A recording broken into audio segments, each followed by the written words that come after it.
दोस्तों, चांद हर किसी को देखने में प्यारा लगता है और लगे भी क्यों ना, क्योंकि यही हमारी दुनिया के सबसे नजदीक कोई आकाशीय पिंड है जो हमें सबसे बड़ा और सबसे ज्यादा चमकीला नजर आता है।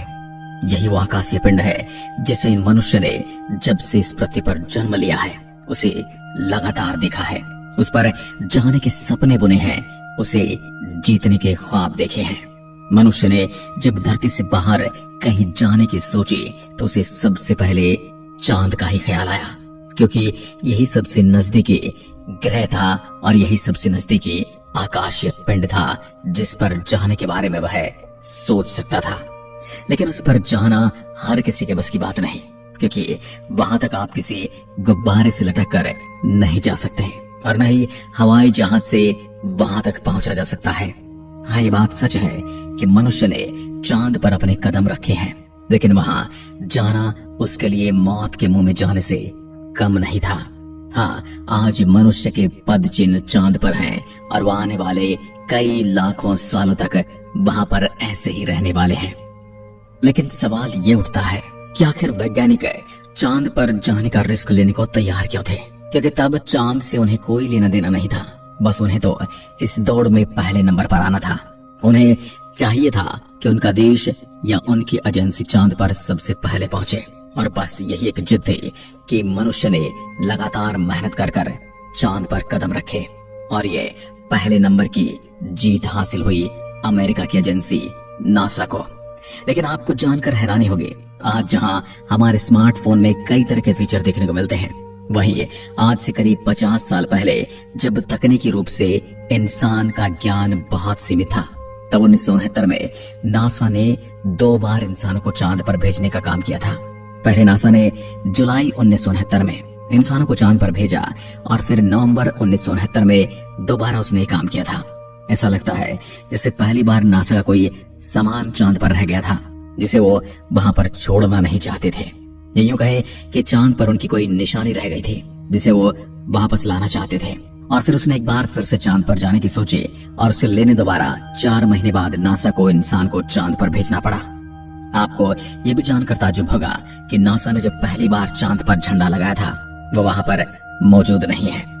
नासा यही नहीं रुका, बल्कि उसने 1972 आने से पहले इंसानों को 6 बार चांद पर भेजा था और एक इतिहास रच दिया। इसके बाद से ही चांद पर रहने और वहां पर बस्तियां बसाने की बातें होने लगी। लेकिन बाद में ऐसा क्या हुआ जो चांद पर जाने की चाहत पूरी दुनिया के देशों ने त्याग दी। और आपको ये भी जानकर ताज्जुब होगा कि नासा का जो आखिरी मिशन था उस पर वह चांद पर लैंड ही नहीं किए थे, बल्कि चांद के ऑर्बिटर से ही उन्होंने वापसी रास्ता तय कर लिया था और चांद पर बिना उतरे ही उन्होंने वापस पृथ्वी पर लैंडिंग की थी। आखिर ऐसा क्या हुआ था कि वो उस आखिरी बार चांद पर जाना नहीं चाहते थे? क्या नासा ने चांद के बारे में सब कुछ जान लिया था, या वहां जानने लायक कुछ बचा ही नहीं था, या फिर वहां पर जानने लायक कुछ था ही नहीं, या फिर कोई और बात थी जिसे नासा दुनिया से छुपाना चाहता था? कुछ लोग कहते हैं कि वैज्ञानिकों का सामना वहां किसी एलियन सभ्यता से हुआ था जो तकनीकी रूप से हमसे ज्यादा ताकतवर और एडवांस थे। शायद नासा नहीं चाहता था कि उन्हें हमारे बारे में पता चले और वो हमारा पीछा करते हुए पृथ्वी तक आ जाए। चांद को कोई कृत्रिम उपग्रह बताता है तो कोई से अंदर से खोखला बताता है, कोई से धरती पर नजर रखने के लिए एलियन द्वारा बनाया गया गोला बताता है तो कोई से धरती का टुकड़ा बताता है। ऐसे ही बहुत से रहस्य हैं जो चांद के बारे में अक्सर सुने जाते हैं। कौन सा रहस्य सही है और कौन सा गलत, इसका फैसला आपको वीडियो के अंत में खुद करना होगा। कहते हैं जब नील आर्मस्ट्रांग और बज एल्ड्रिन चांद पर घूम रहे थे, ये चांद पर इंसान के पहले कदम थे और वो वहां पर 21 घंटे से ज्यादा समय तक रुके थे।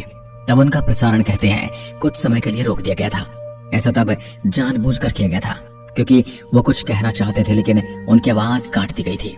जबकि चांद पर अनेकों टावर हैं जिनकी ऊंचाई 2000 से 2500 मीटर तक है, और उन दोनों लोगों ने भी ऐसे ही बड़े टावर को देखा था।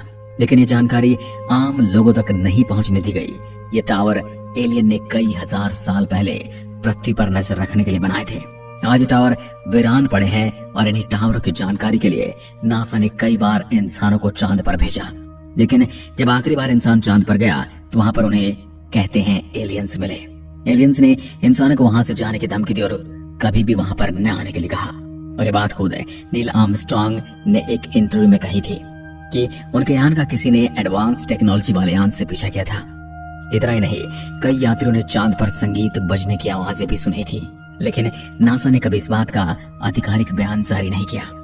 अगर नासा द्वारा भेजे गए अंतरिक्ष यात्रियों की माने तो उन्होंने कई बार इस बात को कहा है कि चांद पर एलियन रहते हैं और उनका वहां अपना देश है। यूं कहें कि वहां पर उनकी अपनी कॉलोनी है। उनके अनुसार चांद अंदर से खोखला है क्योंकि उसकी सतह पर एलियन ने अपना ठिकाना बनाया हुआ है। अब सच्चाई चाहे जो भी हो, लेकिन हम इस बात से इनकार तो नहीं कर सकते कि एलियन वाकई में होते हैं। हो सकता है वो हमारे जैसे न दिखते हो सकता है वो हमसे कमजोर हो, या हो सकता है वो हमसे ज्यादा ताकतवर और एडवांस हो। और ये बात भी सच है कि चांद से वापस लौटने में कोई ना कोई समस्या तो जरूर है। जब हम 50 साल पहले चांद पर जा सकते थे तो आज विज्ञान ने इतनी तरक्की कर ली है। अब तक तो हमें वहां पर अपनी एक कॉलोनी बना लेनी चाहिए थी। ये बहुत हैरान करने वाली बात है। जब 60 के दशक में हम चांद पर पहुंच गए थे, अब वापस उसी जगह जाने में हमें इतना समय क्यों लग रहा है? क्यों अमेरिका के बाद रूस चांद पर क्यों नहीं गया? क्योंकि रूस तो चाहता था कि वो अमेरिका की बराबरी करे या फिर अमेरिका से आगे निकले। नासा के एक प्रवक्ता ने पिछले साल कहा था कि चांद पर इंसान को फिर से भेजा जाएगा, लेकिन उसकी तैयारी में अभी समय लगेगा। शायद 2028 तक हम चांद पर पहुंच जाएं। आपको मालूम होगा कि नील आर्मस्ट्रांग चांद पर कदम रखने वाले पहले पृथ्वीवासी थे और वे 21 जुलाई 1969 को भारतीय समय अनुसार सुबह 8:26 पर चांद पर उतरे थे। जब नील आर्मस्ट्रांग यान से बाहर निकले तो उनसे पहले ही वहां पर किसी और के पैर के निशान वहां मौजूद थे। नील आर्मस्ट्रांग ने चांद पर पैर रखने से पहले वहां एक कूड़े की थैली फेंकी थी, जिसके निशान और वो चीज आज भी वहां मौजूद होगी, क्योंकि चांद पर कोई वातावरण नहीं है और न ही वहां बारिश होती है और न ही वहां पर हवाएं चलती हैं। नासा का ये कहना है कि चांद पर भले ही कोई मनुष्य नहीं रहता, लेकिन वहां पर मनुष्य निर्मित कचरा आज भी फैला हुआ है। नासा का यह भी कहना है कि चांद पर किसी तरह का जीवन नहीं पनप सकता, क्योंकि चांद पूरी तरह से बंजर जमीन है और ऐसा कोई कारण भी नहीं है जिससे हम ये कह सके कि चांद पर जाना मनुष्य के लिए हितकारी है या मनुष्य के लिए फायदेमंद है। यही वजह है चांद से नासा का मोह भंग हो गया है। लेकिन फिर ऐसा कौन सा राज है जिसकी वजह से अमेरिका और बाकी देश चांद पर बार बार अपने स्पेसक्राफ्ट भेजते रहते हैं? दोस्तों, चांद का धरातल और चांद का इतिहास हमेशा से रहस्यमय रहा है। कहते हैं अतीत में किसी थिया नामक उल्का पिंड के धरती से टकराने से हमारी धरती के 2 टुकड़े हुए थे। उन दोनों टुकड़ों में छोटे वाले टुकड़े को हम चांद के नाम से जानते हैं। इसका ये मतलब हुआ कि चांद हमारी पृथ्वी के बाद बना है, तब तो उसका धरातल हमारी पृथ्वी के बराबर ही होना चाहिए। लेकिन वैज्ञानिक कहते हैं कि चांद धरती से भी पुराना है। अब चांद की मिट्टी से मिले तत्वों की जांच की गई तो उसे 530 करोड़ साल पुराना माना गया है, जबकि हमारी धरती 450 करोड़ साल पुरानी है। या तो हमारी कैलकुलेशन में कोई गड़बड़ है या फिर चांद का ये एक और रहस्य है। इतना ही नहीं दोस्तों, चांद का धरातल भी हमारी पृथ्वी के धरातल की तुलना में अलग है। ऐसा लगता है चांद की सतह किसी धातु से बनी है और वह अंदर से खोखला है। चांद की सतह पर जो पत्थर, उसमें भी यूरेनस और नेपच्यून जैसे एलिमेंट पाए गए हैं, जबकि धरती पर एलिमेंट पत्थरों में पाए ही नहीं जाते। हाँ, इनका प्रयोग स्पेसशिप की बाहरी सतह पर किया जाता है ताकि स्पेसशिप अधिक तापमान और दबाव को सहन कर सके। तो क्या फिर चांद भी एक स्पेसशिप है जिसका आकार बहुत ज्यादा विशाल है? कहते हैं चंद्रमा पृथ्वी की गुरुत्वाकर्षण के क्षेत्र के बल से भी बाहर है, फिर भी वो लगातार पृथ्वी की परिक्रमा किए जा रहा है, जिसके कारण कई वैज्ञानिक दावा करते हैं कि चंद्रमा प्राकृतिक है ही नहीं, बल्कि इसे कृत्रिम रूप से किसी बुद्धिमान सभ्यता द्वारा बनाया गया है और चंद्रमा के जरिए ही वो एलियन सभ्यता पृथ्वी पर नजर रखती है, हमारी हर गतिविधि को नोट करती है। हमें इतिहास की किताबों में एक और हैरान करने वाला तथ्य भी मिलता है। उसमें लिखा है कि आज से करीब 910 साल पहले, यानी कि 11वीं सदी के आसपास चांद अपने आप गायब हो गया था और उस समय कई महीनों तक चांद गायब रहा और बाद में प्रकट हो गया। उस समय अंधविश्वास अपने चरम पर था, इसलिए लोगों को यही लगता था कि चांद के गायब होने के पीछे कोई न कोई भौतिक घटना जरूर हुई होगी या फिर कोई न कोई आध्यात्मिक घटना हुई होगी या कोई भी चमत्कार हुआ होगा। तब सभी धर्मों के लोगों ने पूजा पाठ किया था और जब चांद फिर से दिखाई दिया तब लोगों ने राहत की सांस ली। उसके बाद से ही सभी धर्मों में चांद का एक खास स्थान रहा है। अगर विज्ञान की बात करें तो वैज्ञानिकों का कहना है कि 11वीं सदी में आइसलैंड में स्थित एक ज्वालामुखी में भयंकर विस्फोट हुआ था और उससे निकलकर भारी मात्रा में राख निकली थी जो कि आसमान में फैल गई थी। इसकी वजह से चांद दिखाई नहीं दे रहा था। लेकिन कुछ लोग इसका जवाब देते हैं और कहते हैं अगर ऐसा कुछ हुआ था तो क्या उस राख का असर केवल चांद पर पड़ा, जबकि सूरज अपने समय पर रोजाना निकल रहा था। अगर सूरज की किरणें तब पृथ्वी पर नहीं पहुंचती तो कई हजारों जीव मारे जाते। लेकिन ऐसा कुछ इतिहास के पन्नों में दर्ज ही नहीं है। लेकिन ये बात सच है कि चांद ने अपने ऐसे ही कई रहस्यों की वजह से हमेशा हमारा ध्यान अपनी ओर खींचा है, जिसके लिए बार बार मनुष्य को चांद पर जाना पड़ता है। लेकिन 50 साल से इंसान चांद के बारे में कुछ खास पता नहीं लगा पाया है। चलो मान लें कि नासा को ऐसा लगा हो कि चांद पर ढूंढने लायक कुछ नहीं है, पर रशियन एजेंसी का क्या, यूरोपियन एजेंसी का क्या, उन्होंने चांद पर जाना क्यों मुनासिब नहीं समझा।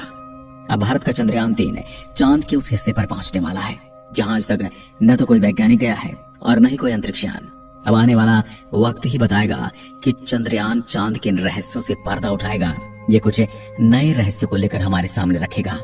फिलहाल के लिए तो हम चंद्रयान की सफलतापूर्वक लैंडिंग की प्रार्थना ही कर सकते हैं, बाकी आने वाला समय बताएगा। आपकी जानकारी के लिए बता दें कि चांद पर पानी की खोज भारत की देन है। भारत के चंद्रयान 1 ने ही इस बात का पता लगाया है कि चांद के ध्रुव पर पानी मौजूद है, और उसी के बाद से एक बार फिर से अंतरिक्ष एजेंसी का ध्यान चांद की ओर गया है। अब आपको क्या लगता है कि भारत एक बार फिर चांद पर कुछ ऐसी ही खोज निकालेगा जिसको जानकर एक बार फिर दुनिया का ध्यान चांद की ओर खींचेगा, या ये भी बाकी मिशन की तरह ही रहस्यों में उलझ कर रह जाएगा। आज के वीडियो में बस इतना ही। अगर वीडियो पसंद आए तो लाइक कीजिए और ऐसी वीडियोस देखने के लिए चैनल को सब्सक्राइब जरूर करें। धन्यवाद। जय हिंद, जय भारत।